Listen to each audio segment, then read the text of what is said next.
Bem, pessoal, então vamos lá, nossa primeira aula, né, ao vivo. Então, vamos falar hoje um pouquinho sobre análise de algoritmos com foco na parte de complexidade assintótica. Vamos discutir um pouquinho o que é a complexidade assintótica, como é que a gente chega à conclusão de que um algoritmo é melhor que outro, pensando que eles fazem aí a mesma função, tá bom? Então, vamos analisar comportamento de códigos e classificar o desempenho dos algoritmos em relação ao tamanho das suas entradas. A gente vai perceber que os códigos vão depender de dados de entrada, eles vão ter comportamentos distintos no que diz respeito à quantidade de memória utilizada e ao tempo de processamento, a depender do tamanho da entrada, né?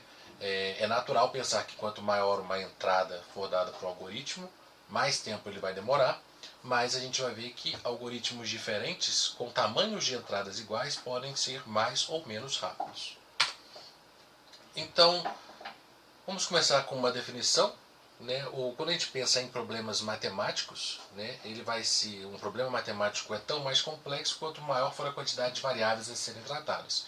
E aí a gente pode lembrar lá, principalmente no ensino médio, quando a gente estava resolvendo sistemas, por exemplo, quanto mais variáveis a gente tinha para resolver, mais equações a gente tinha que ter também, e a gente ia resolvendo, né, uma variável em função da outra até a gente poder resolver todo esse sistema de equações. Mas quando a gente pensa na computação, né, então um problema algorítmico, ele é tão mais complexo quanto maior for a quantidade de situações diferentes que precisam ser tratadas. Se a gente tem muitas análises, por exemplo, limites superiores, limites inferiores a serem tratados, né, esse problema vai se tornando mais complexo. Existe uma outra área, por exemplo, dentro da própria análise de algoritmos, que a gente chama de tratamento de restrições, e aí isso torna o nosso problema um pouco mais complexo também. E o algoritmo nada mais é do que a base de tudo que é programado para um computador, e a gente pode definir ele, né, uma primeira definição mais geral, como uma sequência finita de etapas perfeitamente definidas que é utilizada para solucionar um problema. Então o pessoal costuma dizer muito que os algoritmos podem ser entendidos como receitas, né, onde você vai dar todos os passos para o computador de como ele deve realizar as operações para você poder solucionar o seu problema inicial. Então a gente pode pegar um exemplo muito simples de um programa que calcula médias e aí a gente vai perceber que o que eu preciso fazer? Obter primeiro os valores que eu quero calcular a média e uma vez que eu tenho todos esses valores, aí sim eu calculo a média e imprimo o resultado, por exemplo. Então eu dei todos os passos necessários para te entregar uma média, que é o meu problema no caso desse exemplo. E aí, cada um dos nossos algoritmos vai ter uma complexidade que está associada à complexidade do problema que está sendo resolvido. Quanto mais situações eu tenho que tratar no meu algoritmo, maior é a complexidade desse algoritmo. E a gente pode, ao mesmo tempo, reduzir a complexidade, reduzindo a variedade do que a gente está querendo tratar, né? E a gente pode também reduzir a variedade dividindo problemas maiores e problemas menores. É muito comum que às vezes a gente consegue pegar o nosso problema e reduzir ele em problemas menores e resolvendo parcialmente esses problemas menores, onde a solução final é justamente a composição da solução desses problemas parciais. Existe uma técnica em computação que a gente chama, por exemplo, de divisão e conquista, que segue essa ideia de pegar um problema grande e dividir ele em problemas menores para poder solucionar. A gente consegue ver isso mais para frente, ao longo dessa disciplina, com métodos de ordenação. Por exemplo, né, a gente tem o merge sort, que ele nada mais é do que você pegar o vetor desordenado e separando ele em subconjuntos ou subvetores menores. E aí, uma vez que eu ordeno esses subvetores menores, depois eu reorganizo esses subvetores menores a fim de montar o vetor completo já de maneira ordenada. E os problemas menores, né, que a gente dividiu nessa etapa anterior, vão ser tratados utilizando subrrotinas, subfunções, que terão essencialmente uma complexidade menor e podem ser implementadas de maneira mais fácil.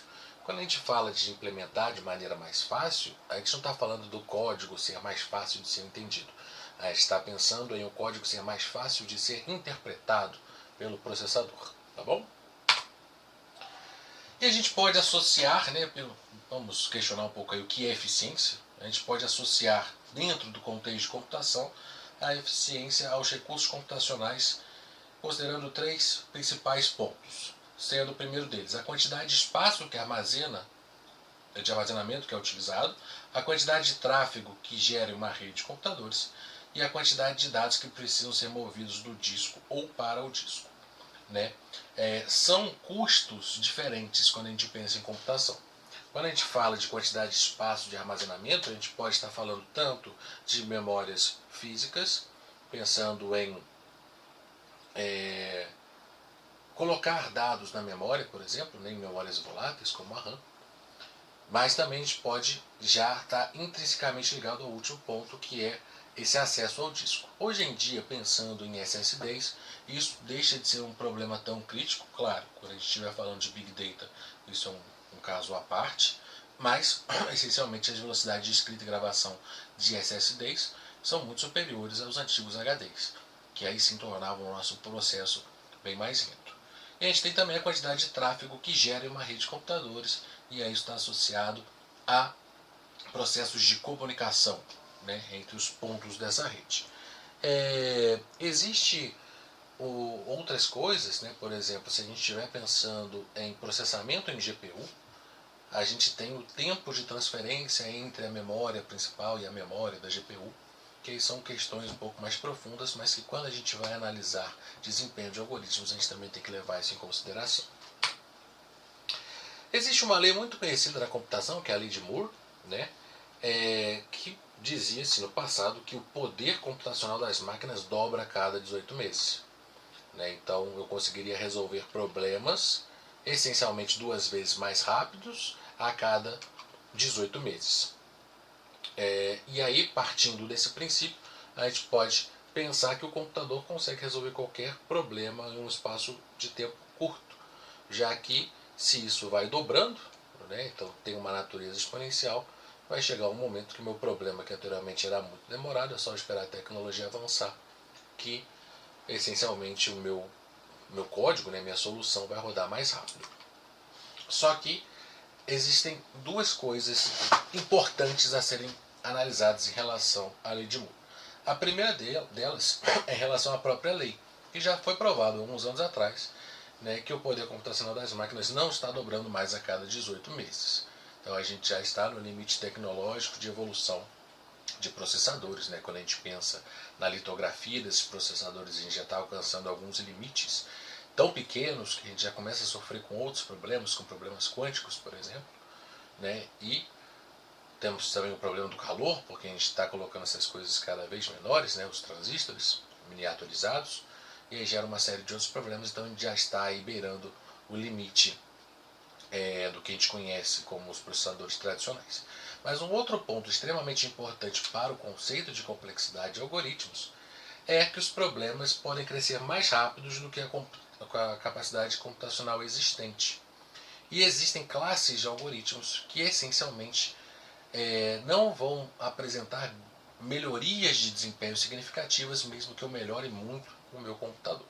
E o objetivo da nossa aula é justamente a gente chegar num ponto onde a gente consegue analisar isso e ver o quão eficiente é o meu código e se eu melhorar o meu computador, se vai ter impacto na resolução do meu problema ou não.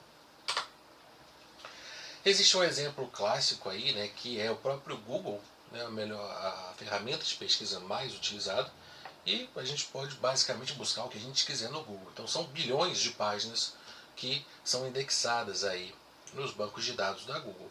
E esse número de páginas cresce diariamente.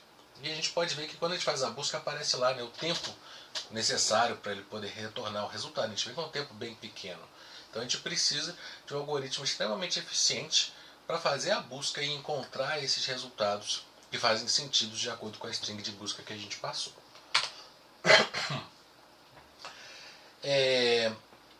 E aí a gente vai começar agora a ver algumas noções aqui sobre o tempo computacional necessário para resolver problemas, tá? Para a gente poder ter essa primeira ideia para depois analisar propriamente dito os algoritmos.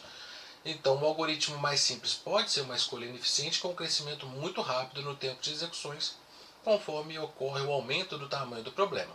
Né? Se a gente pensar em calcular determinante de uma matriz n por n, né, a gente pode pegar aqui e desenhar rapidinho uma matriz qualquer, se a gente tiver uma matriz 2 por 2. Né? Então, no nosso caso aqui, n é igual a 2. Aí eu vou ter que o determinante dessa matriz, vou colocar A igual, determinante de A vai ser igual a AD, diagonal principal, menos o produto de BC. Tá? Então, para n igual a 2, essa é a situação que a gente tem no momento. Conforme a gente vai aumentando o tamanho dessa matriz, os cálculos vão ficando um pouquinho mais complexos. Né? E a gente tem alguns métodos que a gente pode utilizar para calcular esse determinante dessas matrizes. Uma delas é o método de Cramer, que tem uma complexidade n fatorial, isso a gente vai ver mais para frente, e a gente tem o método de Gauss, que tem uma complexidade n ao cubo, portanto polinomial. Então, se a gente quiser calcular esse probleminha aqui, com n igual a 2, o método de Cramer vai resolver em 22 microsegundos, está considerando uma máquina aí bem estabelecida, não importa no momento quais configurações, mas supondo que esses dois métodos para resolução de cálculos de determinantes de matrizes foram implementados numa mesma máquina, demorou aí 22 milissegundos, enquanto o método de Gauss demorou 50 microsegundos. Microsegundos aqui, acho que falei mili, perdão. Quando a gente vai para um n igual a 3, então a matriz 3 por 3, no Cramer demorou 102 microsegundos, o de Gauss 159. Então a gente percebe que para n 2 e 3 o método de Cramer é melhor. Mas perceba que conforme a gente vai aumentando o número de entradas para 4, já vê que o método de Cramer começa a ser um pouquinho pior. Quando a gente vai para o 5, ele já passa a ser bem pior, mais do que o dobro. Quando vai para 10, isso aqui já começa a ficar ainda mais visível, que esse aqui é menos eficiente, né? Quase 1,2 minutos, aqui demora 5 segundos. Mas olha só, vamos lá para o 40. Vai demorar 5, aqui acho que está errado, né? Vamos pegar o 20 que está melhor. 15.225 séculos. Enquanto o método de Gauss vai demorar 38 segundos. E os dois estão resolvendo o mesmo problema. Né? Então, a gente vai conseguir analisar o algoritmo a fim de determinar como que vai ser o comportamento dele para um dado número de entradas, porque pode ter certeza que o método de Cramer para um n igual a 20 não ficou rodando por 15 mil séculos. Isso aqui, obviamente, é resultante de uma conta. E a gente consegue perceber como o tempo cresce em relação ao número de entradas quando a gente compara o método de Cramer e o método de Gauss. E aí, pensando na lei de Moore, pensando que a gente melhorou o nosso computador, a gente consegue ver algumas complexidades em relação ao tempo, que é o que a gente vai estudar hoje, e como que isso melhora se a gente melhorar a máquina. Tá? Então, se a gente pegar uma complexidade no tempo, que a gente chama da ordem de log n, e que numa máquina normal, uma máquina lenta, né, vai resolver num tempo x0, se a gente melhorar essa máquina em 10 vezes, o tempo vai ser acelerado numa ordem de 10 vezes no expoente. Né? Quando a gente tem uma complexidade no tempo n, que é linear, dado um tempo x1 gasto numa máquina lenta, a gente melhora também linearmente esse tempo. Então vai ser 10 vezes mais rápido. E aí a gente percebe que algumas outras classes já não começam a fazer tanta diferença. Se a gente tiver aqui, por exemplo, 2 elevado a n, se gastou um tempo x5 numa máquina lenta e a gente melhorou a nossa máquina em 10 vezes, eu vou ter apenas 3,3 mais rápido, não 3,3 vezes. Vai ser o tempo original mais 3,3. Eu vou ganhar essa quantidade aqui. Né? Então, quase não faz diferença eu rodar um algoritmo que tem essa complexidade exponencial, 2 elevado a n, numa máquina lenta ou numa máquina rápida. O tempo final vai ser basicamente o mesmo.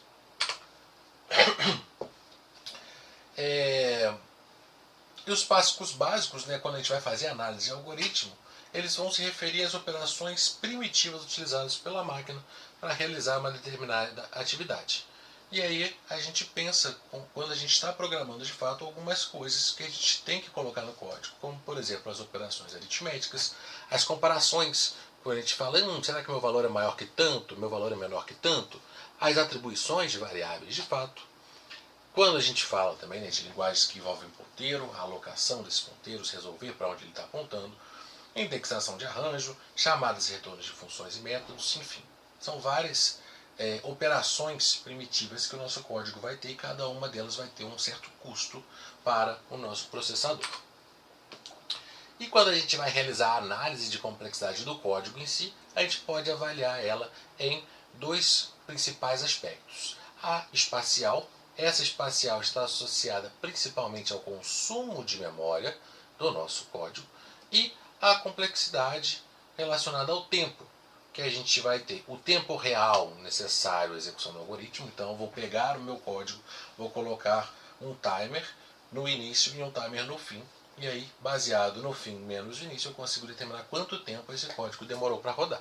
Mas como a gente viu no método de Cramer, agora há pouco, para o cálculo de determinantes de matrizes, a gente não vai deixar a nossa máquina rodando 15 mil séculos para poder chegar à conclusão de que demorou 15 mil séculos. Né? Então, a forma mais útil e eficaz de fazer isso é utilizar alguma métrica que esteja associada ao número de instruções necessárias para eu executar aquele código.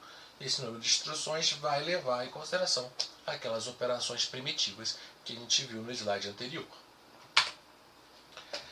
Para a gente começar a definir formalmente o que é complexidade de algoritmos, que a gente chama de complexidade assintótica, a gente precisa relembrar lá da matemática o que é uma assíntota, uma função assintótica. Então esse exemplo aqui é a nossa função 1 sobre x. Então a gente tem f de x igual a 1 sobre x. Né? É um problema bem clássico, né, que a gente analisa. E uma coisa que a gente tem que perceber é o seguinte: aqui é o zero. Né? A gente pode perceber que essa função ela se estende nesses eixos aqui, se estivesse prolongando, já fiz torto aqui. Mas a ideia é que, por mais que eu estenda essa linha aqui, ela nunca vai encostar no zero. E essa aqui também não, da mesma forma que para esse caso de cá.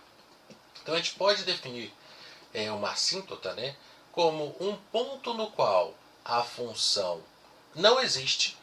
Eu não consigo determinar qual é o valor naquele ponto, mas eu consigo determinar o limite da função naquele ponto. Tá?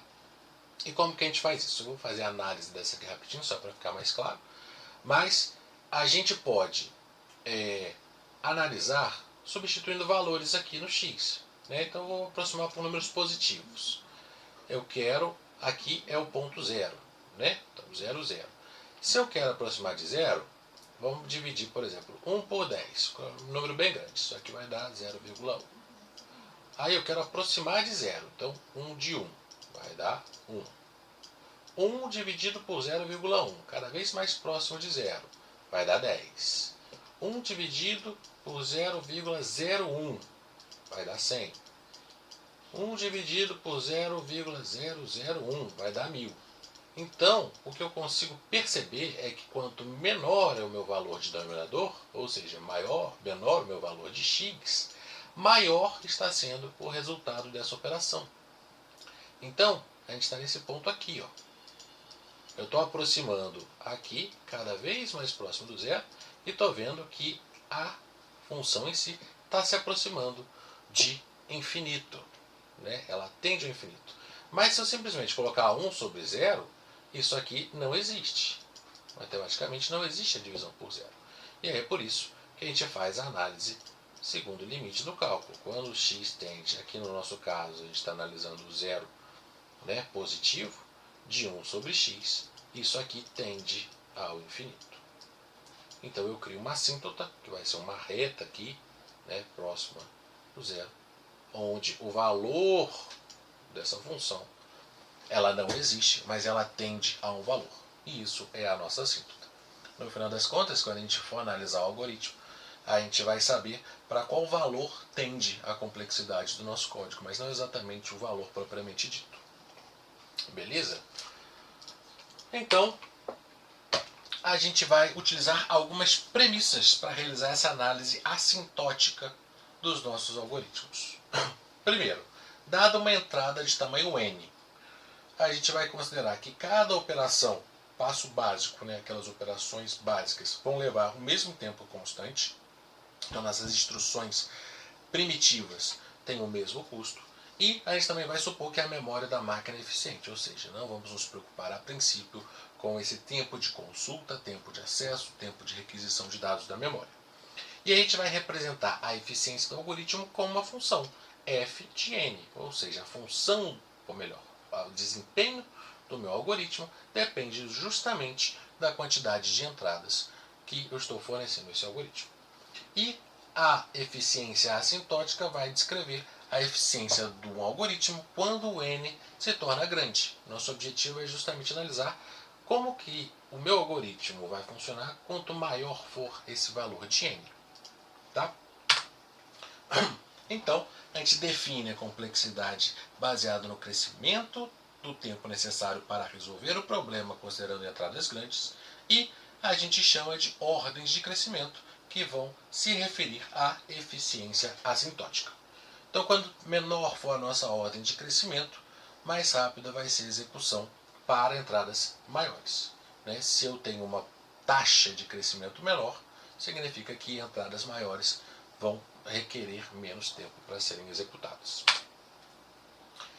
E a gente diz que um algoritmo é assintoticamente mais eficiente, ele vai ser melhor para todas as entradas, exceto para entradas relativamente pequenas, que foi exatamente o que a gente viu no exemplo do método de Cramer, para calcular determinantes das matrizes. Quando a gente tinha N2 e N3, o método de Cramer era melhor do que o método de Gauss, porque são valores muito pequenos. Mas conforme a gente vai aumentando o tamanho da entrada, a gente via que o método de Cramer começava a demorar muito e o método de Gauss era muito melhor. E a gente despreza essas pequenas entradas. Então a gente pode pegar aqui duas funções diferentes, uma função f de n que vai ser dado a complexidade por n mais 4 e um g de n que é n ao quadrado. Se a gente pega valores pequenos, o 0, 1 e 2, a gente vai ver que o f de n retorna valores menores do que o g de n. Quando o f de n é 0, aqui vai ser 4. Então, vamos mapear aqui em cima, f de n e g de n.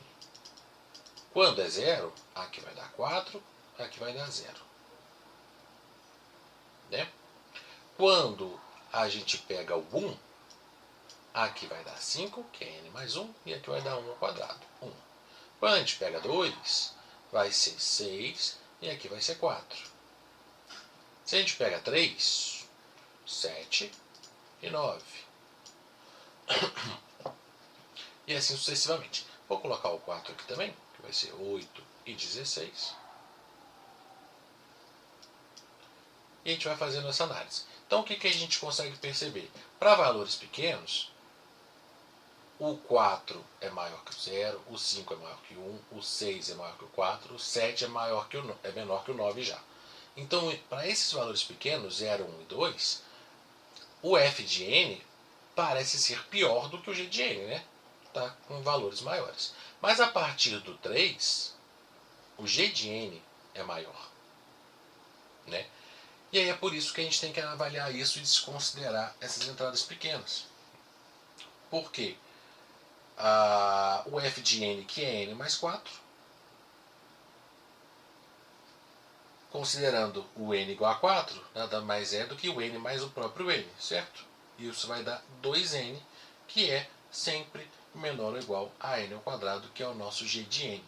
Ou seja, para valores, o que eu quero resumir desse slide é, para valores pequenos, a gente tem a impressão de que o g de n é melhor porque ele está precisando de menos tempo, considerando que o g de n está nos retornando tempo. Então o g de n para valores pequenos gasta menos tempo. Mas a partir de 3 a gente vê que o f de n começa a precisar de menos tempo do que o g de n para resolver. Então a gente chega à conclusão de que o f de n é um algoritmo mais eficiente do que o g de n. E aí como é que a gente vai realizar uma comparação assintótica entre as funções? Primeira coisa que a gente tem que levar em consideração é essa ordem de crescimento. E quando a gente tiver valores de mesma ordem, igual está aqui no exemplo, o n quadrado, então se a gente tem n quadrado e é 2n ao quadrado ou 10n ao quadrado, Esse fator aqui que está multiplicando, ele é um fator linear. Quem cresce mais rápido é justamente o n quadrado, né? A gente tem a parábola aqui. Então, se eu tiver 10 vezes ou 2 vezes, isso aqui cresce muito mais rápido do que esse fator linear que está multiplicando. Então, geralmente, a gente se preocupa só com aquele termo que cresce mais rápido. Né? Eu poderia ter 100n quadrado mais 10. 10 perto de n quadrado não é nada. E 100 vezes n quadrado também não é nada. O n quadrado é que vai crescer. Também só que eu tiver 1000 n quadrado. Também está crescendo na proporção n quadrado. Então a gente geralmente ignora todos esses termos e vê somente aquele termo que cresce mais rápido. E no final das contas, como eu mostrei numa tabelinha lá anterior para vocês, que a gente tinha, né, o log n, o n, o n quadrado, n ao cubo e por aí vai, a gente costuma utilizar uma representação que a gente chama de Big O. O Big O nada mais é do que um O grande mesmo. Então eu falo que o meu algoritmo ele tem uma complexidade da ordem, usa o O grandão, abre parênteses e qual é a ordem de crescimento do tempo necessário para resolver uma dada quantidade de entradas. Então a gente sempre vai relacionar a complexidade de um algoritmo a esses valores. Então eu vou ter da ordem de 1, quando a ordem de 1 é constante, daqui a pouco eu vou detalhar isso aqui para vocês. Quando a gente está com o crescimento linear da ordem de n, então a gente sempre vai comparar os algoritmos considerando isso aqui, a ordem, utilizando a notação Big O. E isso aqui, claro, a gente costuma fazer análise de pior caso, ou seja, quando o nosso algoritmo está na pior situação possível, qual que vai ser o caso de complexidade para ele. Tá?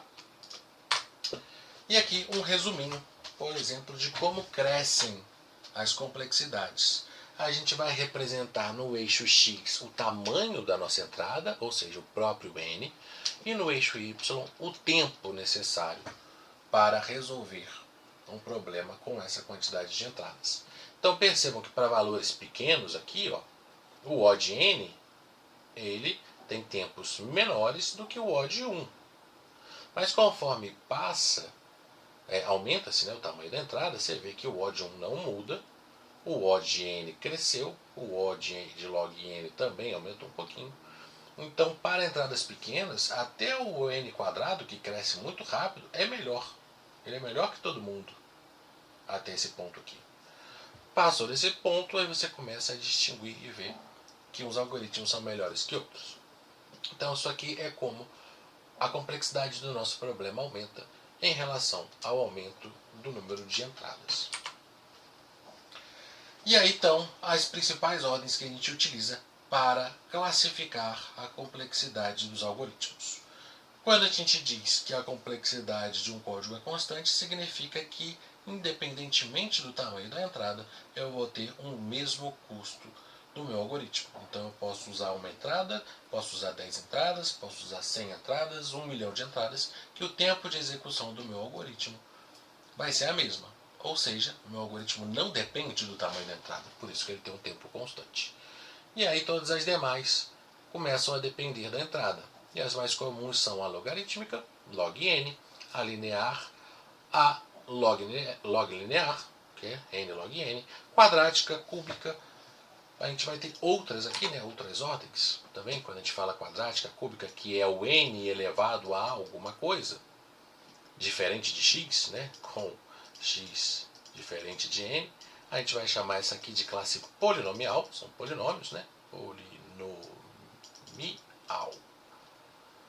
E aí a exponencial e a fatorial.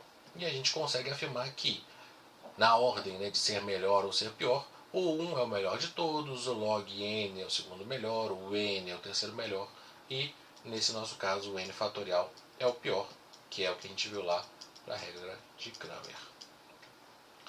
Então, o nosso objetivo agora, que a gente já sabe quais que são melhores e quais que são piores, é entender como que a gente chega nesses valores. Né? Como que a gente vai pegar um código, analisar e falar, esse código tem complexidade da ordem de n. Então, né, uma formulação matemática mais precisa do uso da notação Big O, a gente sempre vai ter uma função que limita e ela é superior à função que está sendo analisado, dado um ponto de referência. Por que esse ponto de referência? Para poder respeitar aquela questão que eu falei com vocês anteriormente, que é, para entradas muito pequenas eu posso ignorar. Né? Aqui uma definição matemática um pouco mais formal, eu vou pular para a gente poder analisar direto o gráfico. Então, eu tenho uma constante C que multiplica uma função g de n, e eu posso perceber que a partir de um dado ponto, n0, o C vezes o g de n ele é sempre maior do que o meu f de n. Para antes do meu ponto n0, eu posso perceber que o meu fn tem um valor aqui superior ao cg de n em um dado momento. Então, a gente sempre costuma utilizar uma função a partir de um ponto, no qual ela é uma limitante superior, ou seja, todos os valores dessa função de referência vezes essa constante são maiores do que a função que está sendo analisada. Tem esse exemplinho aqui do Sort Visualizer, eu vou pular, vou deixar aqui para vocês. Ele é um site que mostra iterativamente, vai atualizando a tela, alguns métodos de ordenação que a gente consegue ver as complexidades desses códigos e o tempo necessário para realizar a ordenação. Então eu vou deixar aqui como elemento de curiosidade para vocês, deem uma olhadinha, selecionem os métodos e vejam como que ele ordena e aumentem o tamanho da entrada para vocês verem que ele começa a demorar mais para organizar. Tá? E aí a gente vem na pergunta principal da aula de hoje, que é: como que eu consigo identificar a complexidade de um algoritmo? Vamos considerar então 3 passos básicos. Primeira coisa, a gente vai olhar as repetições que existem no nosso código. O que são as repetições? São nossas estruturas de repetição mesmo, os nossos for e os nossos while. Né? Outra coisa, vamos verificar a complexidade das funções e métodos utilizados. É muito comum a gente utilizar funções built-in da própria linguagem, então a gente precisa consultar a documentação para saber qual que é o tempo, né, ou qual que é o custo daquela instrução. E a gente vai sempre ignorar as constantes usando o termo de maior grau. Então, se eu tenho uma etapa do meu código que demora, por exemplo, n quadrado, mas eu cheguei num outro momento e vi que o meu código naquele trecho demora n ao cubo. Então, o n ao cubo é o que vai custar mais tempo. Então eu ignoro o n quadrado, uso sempre o de maior ordem. E aí vamos dar uma olhadinha aqui num código de como a gente faria essa análise propriamente dita. Tá? Aqui é um código que está em C++, tá? Mas isso depende de linguagem, a gente faz a análise em si. Então, vamos analisar o que o slide anterior falava. A gente tem que olhar o nosso for. Então, esse for ele vai ser realizado na instrução que está aqui dentro, ela vai ser realizada quantas vezes? Né? Vai de 0 até menor que tamanho. Então, isso aqui acontece tamanho vezes, né? Se a gente pensar assim. Então, tamanho vezes. Isso aqui roda. Tamanho vezes. Então, se o tamanho é o nosso foco, vamos chamar o tamanho de n aqui, momentaneamente. Então, eu sei que esse for aqui ele vai rodar n vezes. Onde n é o tamanho do quê? O tamanho do meu vetor. Esse v.size nada mais é, ele está passando um vector de inteiros, né? Isso aqui é uma função built-in do vector que vai me retornar o tamanho do vetor. Então esse for vai percorrer o meu vetor, e o meu vetor tem tamanho n, que a gente chamou. Essa função aqui, quando a gente vai na documentação do C++, a gente vê que ele tem custo constante. Então ele é da ordem de 1. Mas esse trecho aqui do nosso código específico, ele vai ser chamado quantas vezes? N vezes, que é o tamanho do vetor. Então esse trecho aqui tem a ordem de n. E aí a gente vai usar aquele último passo lá do slide anterior que diz que eu tenho que considerar aquele que tiver a maior ordem. Então isso aqui é custo constante, isso aqui é a ordem de n. Então eu posso chegar à conclusão de que essa funçãozinha aqui, ela vai ser executada numa ordem de n. Então ele cresce linearmente em relação ao tamanho da entrada. Ordem de n. Aqui, entrada. E aqui, o tempo. Então essa é a conclusão. Então a gente chega realizando a análise, a gente vê que a função chamada exemplo 1 ela tem uma complexidade assintótica da ordem de n. Né? Aqui executa n vezes. Aqui, consultando a documentação, a gente vê que tem um custo constante. E, no final das contas, a maior ordem, que vai ser mais custoso, é justamente o nosso for, que ele vai ter que executar n vezes. Então, esse código tem custo, né? Tem a complexidade de ordem linear. O exemplo 2. O exemplo 2, a gente tem um for dentro de um for. Então vamos analisar. A gente já viu que isso aqui é constante. Aqui, né, esse for mais externo, então vamos pegar esse trecho aqui. Ele é da ordem de n, o que está aqui dentro vai executar n vezes. E isso aqui, ó, também está dependendo do tamanho, tá vendo? Então isso aqui também vai executar n vezes. Ou seja, para cada n aqui, quando o n igual a 1 aqui fora, esse aqui de dentro vai rodar n vezes. Beleza?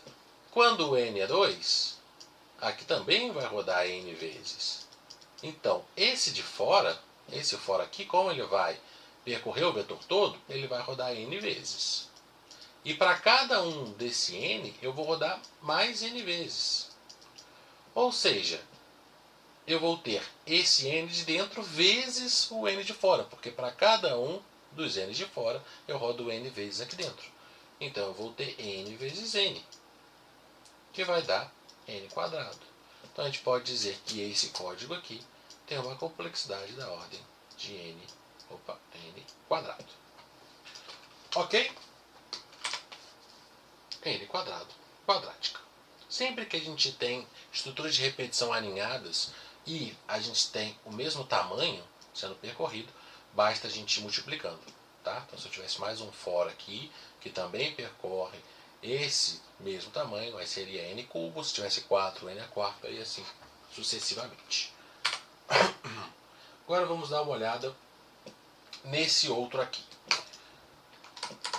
Com calma. Temos aqui um v-size, O de 1. Isso aqui vai rodar n vezes, que é exatamente o exemplo anterior, né?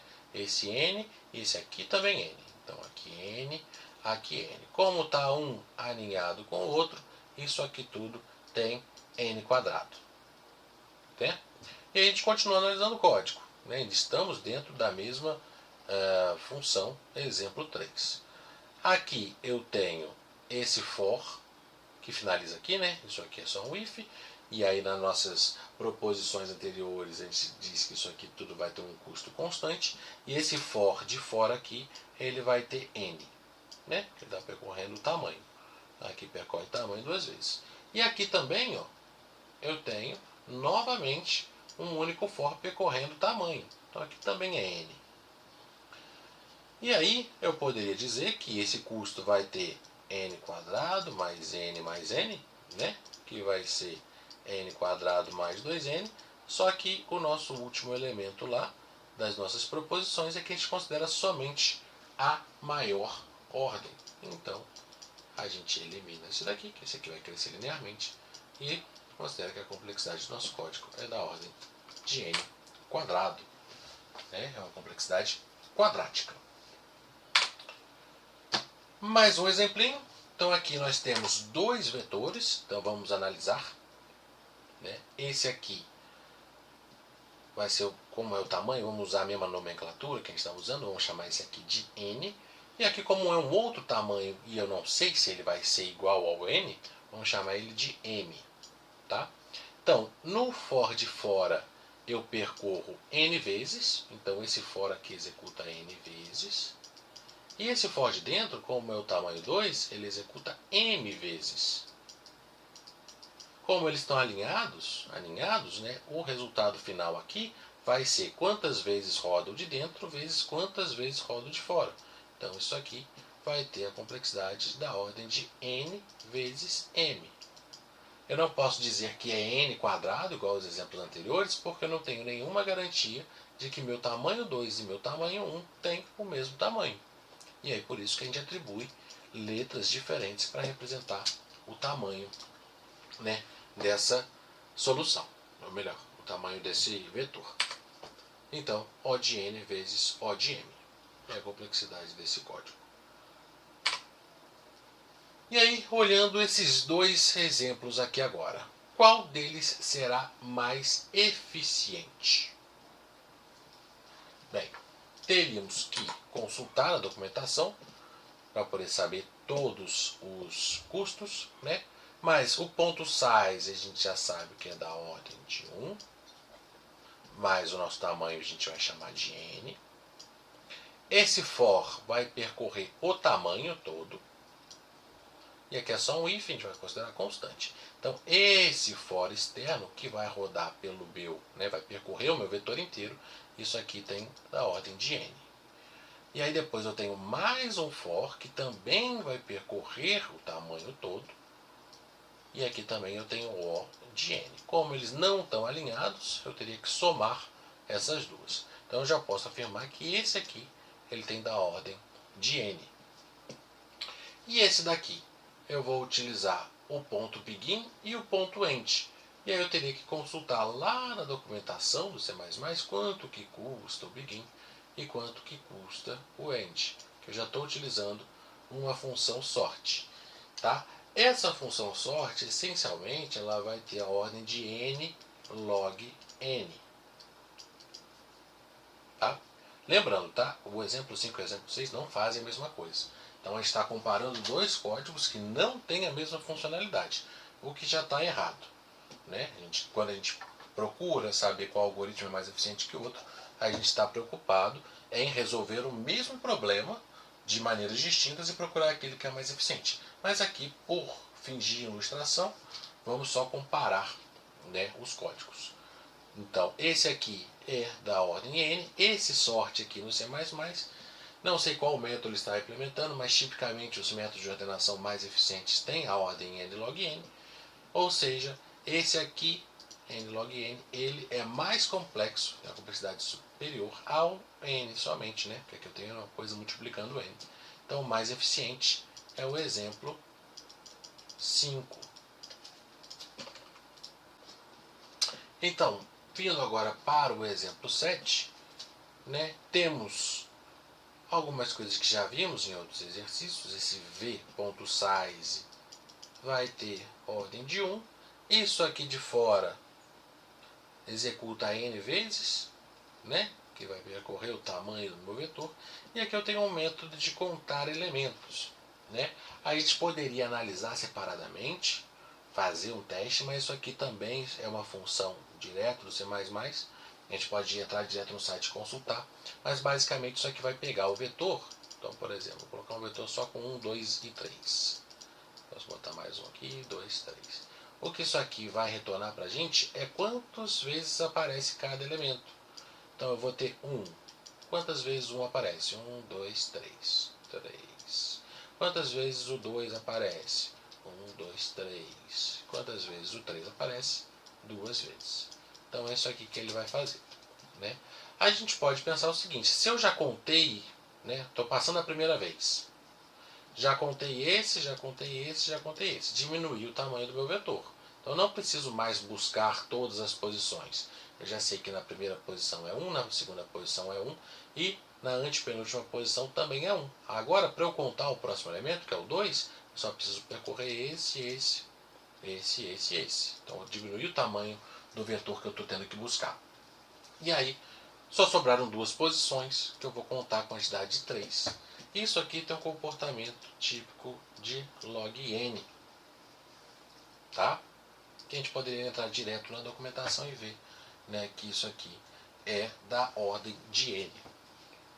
Então, se o meu for mais externo é da ordem de n e aqui dentro é da ordem de log n, e eles estão alinhados, eu posso dizer que isso aqui é da ordem de n log n, que é justamente o que diz a resposta. Então, pessoal, é basicamente isso. Né? Para a gente fazer essas análises, são códigos simples que a gente utilizou, mas é uma coisa um pouco trabalhosa. Mas isso aqui ajuda a gente a entender o quão eficiente nosso algoritmo está sem ter que deixar ele rodando né, às vezes por horas, às vezes por dias, para saber quanto tempo de fato vai gastar. Né?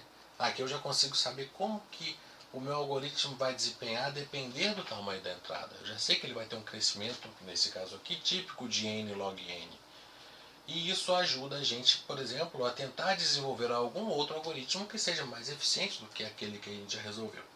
E quando a gente pensa em computador, a gente quer, né, que nossos algoritmos sejam mais rápidos, mais eficientes possíveis e que resolvam o nosso problema não só de maneira correta, né, ou seja, não seja só eficaz, mas que também resolva isso bem rápido, ou seja, eficiente.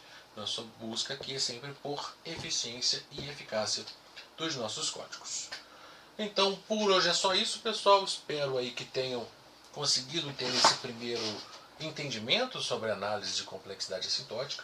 Me coloco à disposição aí para tirar a dúvida de vocês. Se vocês tiverem algum código que vocês tiveram dificuldade de analisar, podem trazer para a gente discutir. Fiquem à vontade aí, beleza, pessoal?